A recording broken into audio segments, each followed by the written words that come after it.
What's up, my wizards? It's Dev from Mtg here with Julie. For once, it's a relative rarity. I'll never get to see Julie. She never deigns to come up on the couch with me. But anyway, we're here today, both of us, to talk about one of the most popular decks in the new standard, Blue-White Flyers. Let's go.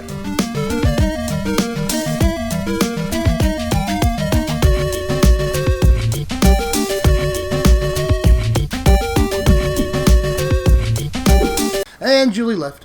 Doing the intro there. I'm sure you'll get to see her again sometime next year at some point. But anyway, on to the actual subject matter of the video. Yay, right? Why you clicked. Actually, I'm pretty sure a lot of you'd rather I just show cats for 25 minutes and not even talk about the deck. So, again, I apologize for that. But for anybody who did click to see flyers, here's the deck now. First of all, no shade intended whatsoever, so don't get it twisted. But I have been really surprised with all of the content creators I've seen creating this deck so far, which is kind of a lot. There's a wealth of information online about this thing already just in the last week, but almost none of my fellow content creators have included what ended up easily being the most important card in the deck, for me at least, Rally of Wings.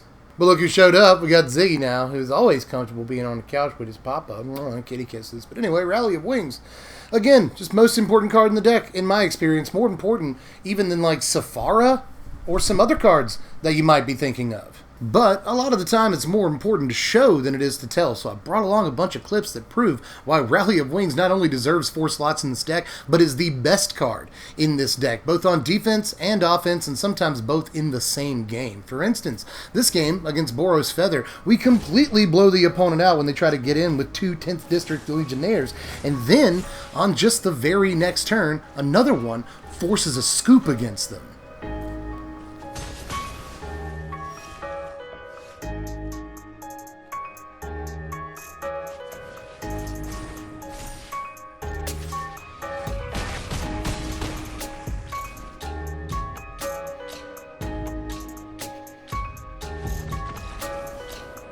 And in this game against Grixis Phoenix, we get attacked into by 2 Electromancers, at which point we can cast Rally of Wings, untap our dudes, and get back on defense, blow out these 2 Goblin Electromancers. And later on in that same game, when things started getting a little bit tense, Rally of Wings came through a big board of blockers, some of them huge, and actually won us that game on damage in that attack step. But here's yet another game, this one against Life Game, where we're able to blow out an Ajani's Pridemate by double blocking it after a Rally of Wings, when they didn't expect us to be able to block at all. And then again, later on that game, we draw Rally of Wings again, and we're able to do exactly the opponent's 16-point life total to them out of nowhere.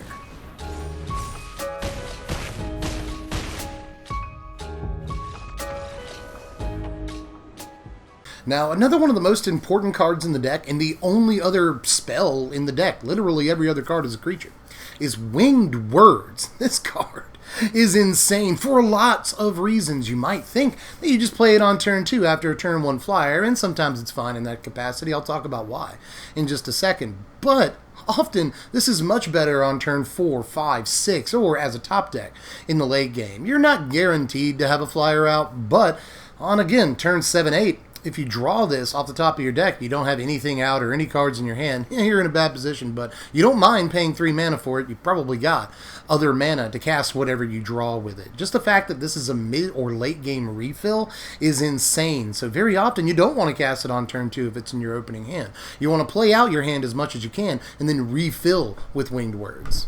Now, having said that, very often this can be played on turn 2. We don't have like any 2-drop creatures whatsoever in this deck, which might sound like a misstep, but we're playing a lot of 1-drops. We want to play a 1-drop on 1 and 2 1-drops on turn 2. Doesn't leave much room for 2-drops. So if we do get a Winged Words and we don't have a bunch of 1-drops to play on turn 2, it can be perfectly fine to cast this. Or some situations like in this game, we don't have a turn 2 play, we cast Winged Words and it gets us the 3rd land that we need. That can be really important too.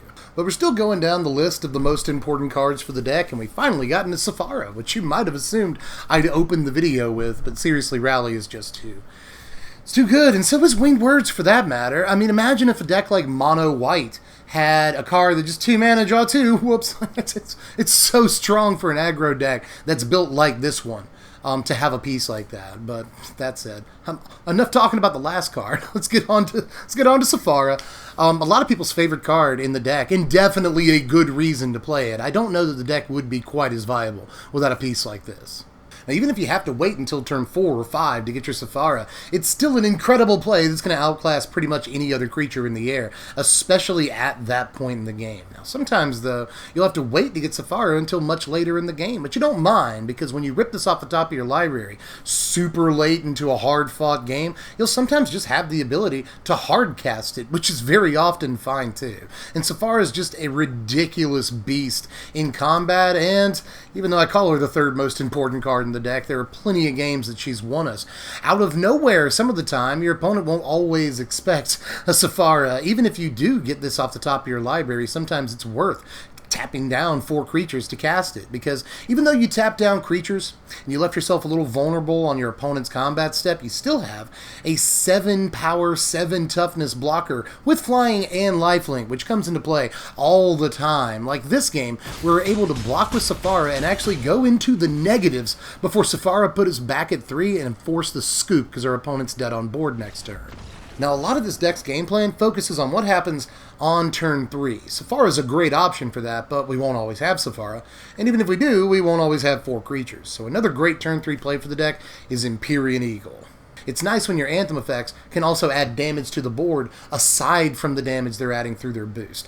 I like that a lot. Another hard-to-block body, too. Sometimes this extra damage can really, really matter in a game. Especially starting on turn 3, you can just get through for 6 damage without even Eagle attacking. Then on the next turn, you threaten to close the game out if Eagle is still around.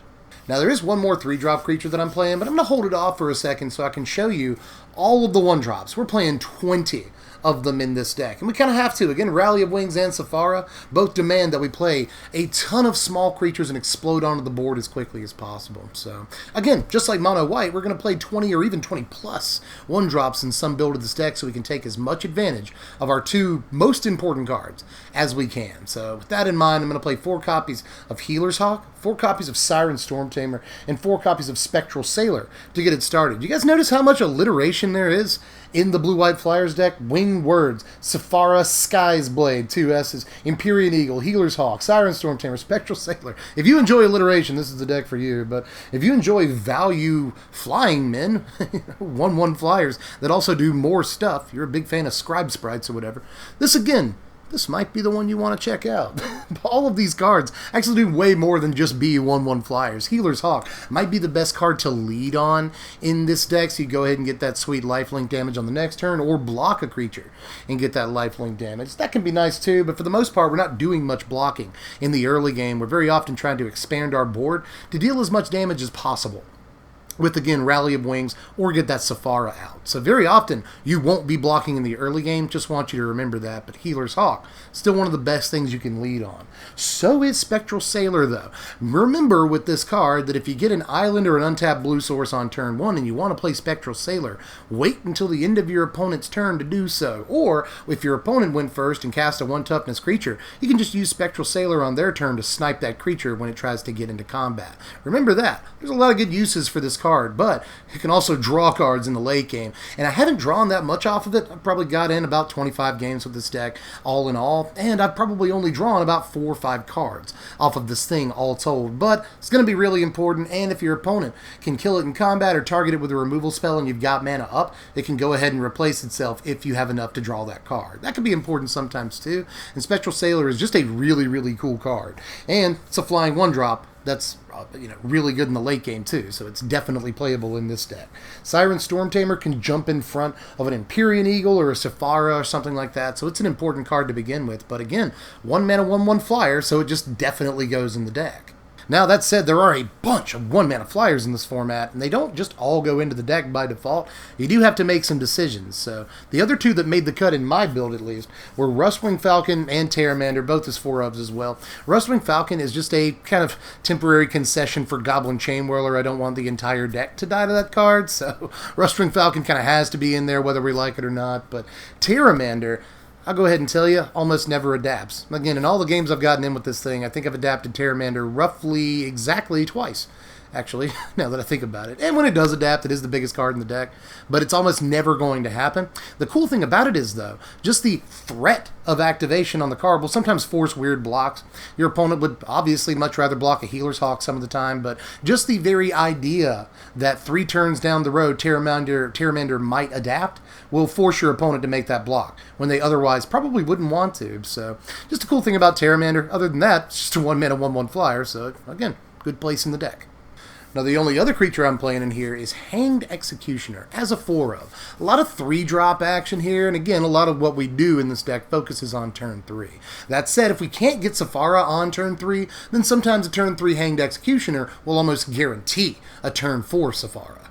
By the way, Ziggy's back, but it also goes nicely with our other 3-drop. If we dropped Executioner on turn 3 and an Empyrean Eagle on turn 4, well, that's 4 attacking power from our 3-drop, which isn't bad at all either. This is a board in a box, gives us multiple flyers to help out with casting Sephara, like I've already mentioned, but again, it's just really good with like Rally of Wings, because that's 6 total power with a Rally of Wings just by itself. That's awesome, but I haven't even gotten to the removal aspect of the card. It's just really sweet to have something that produces 2 flyers to go with all of the cards in the deck that want that. But it's also a piece of removal unto itself that can remove really important stuff on the other side of the table. Sometimes all we want to do is get rid of a big fat flyer that's otherwise stopping us from doing what we want to do. This is really good at doing that. And sometimes even without a bunch of Anthem effects or Rally of Wings or whatever, just a couple of Hanged Executioners will be enough to finish off an opponent, or at least force a scoop like in this game where we got multiple Executioners and our opponent was just like, it's too much to deal with.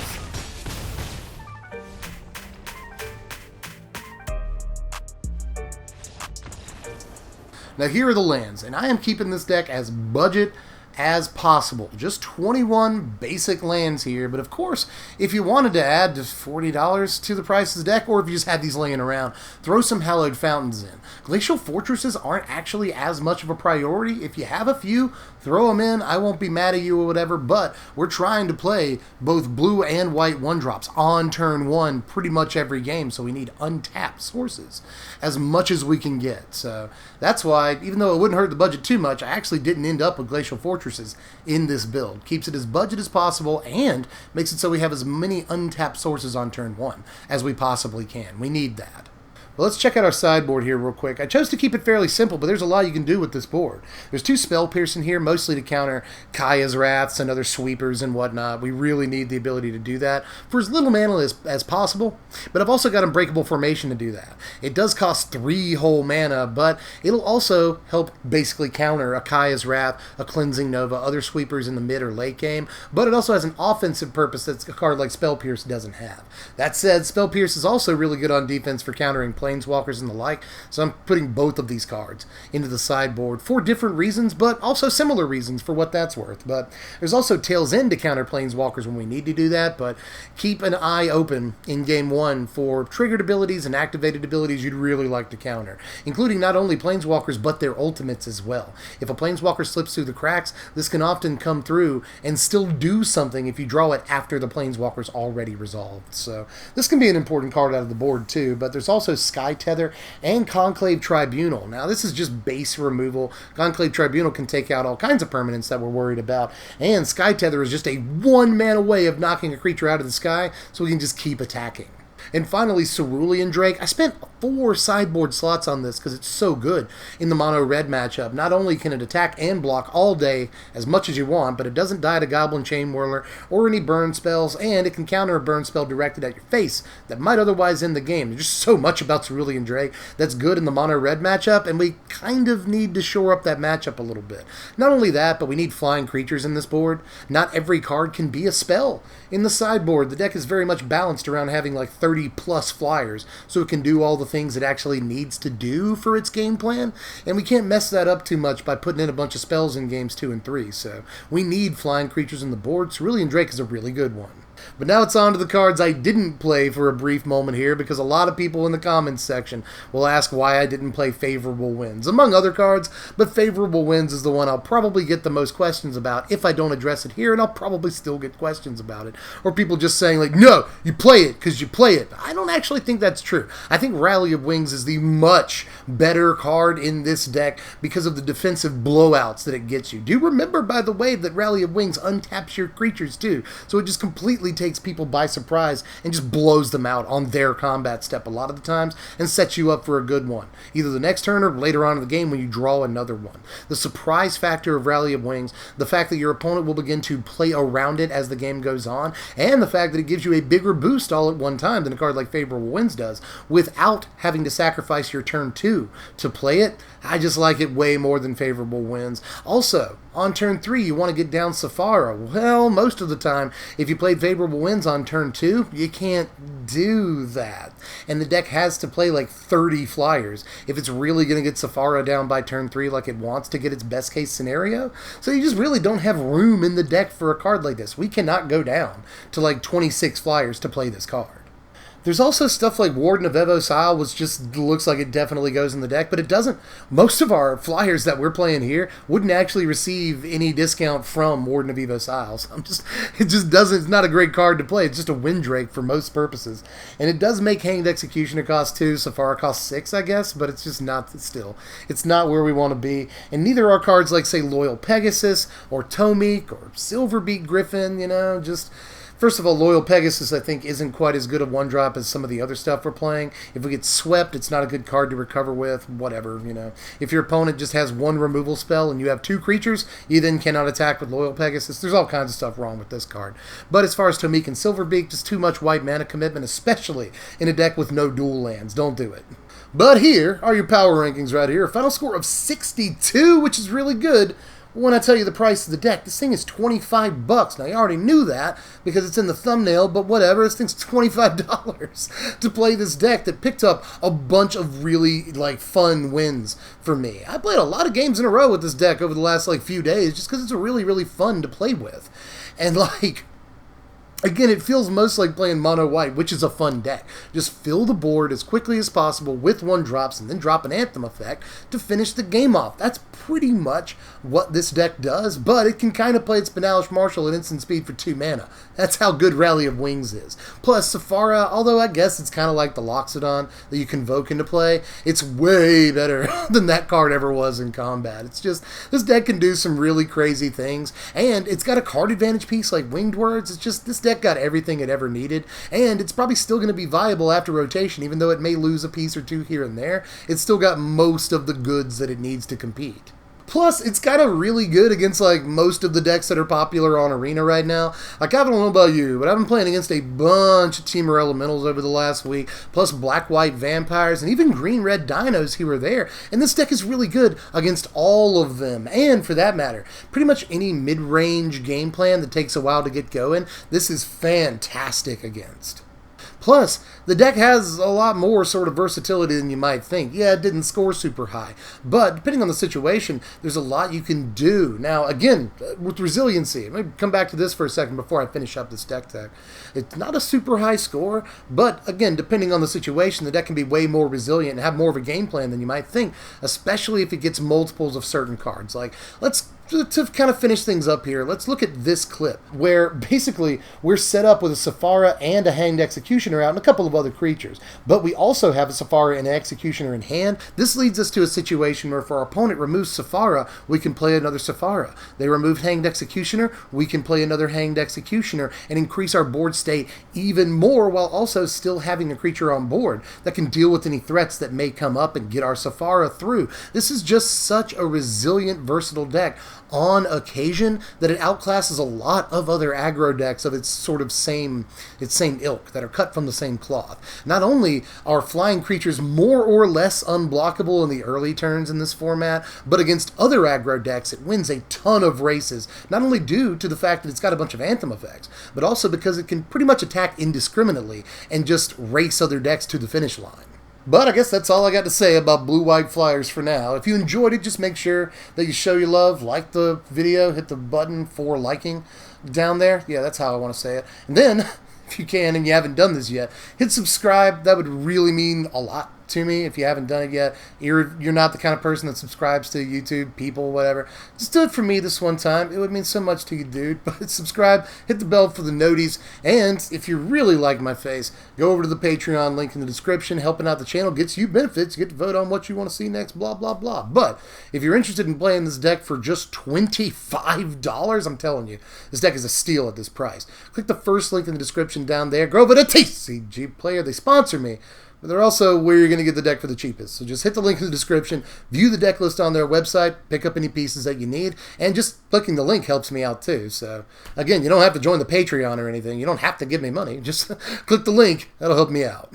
But actually, I think it was a longer deck tech than I thought. I think I've been here for like an hour and a half trying to record this stupid thing on the couch. But you know, time flies. Whoop, whoop, whoop, waka, waka. There really weren't that many jokes in this video. You thought you were safe until that moment. But I guess you are now. I'm done for this one, y'all. Thanks for watching my wizards. I'll catch you cats later. Spread love and be kind.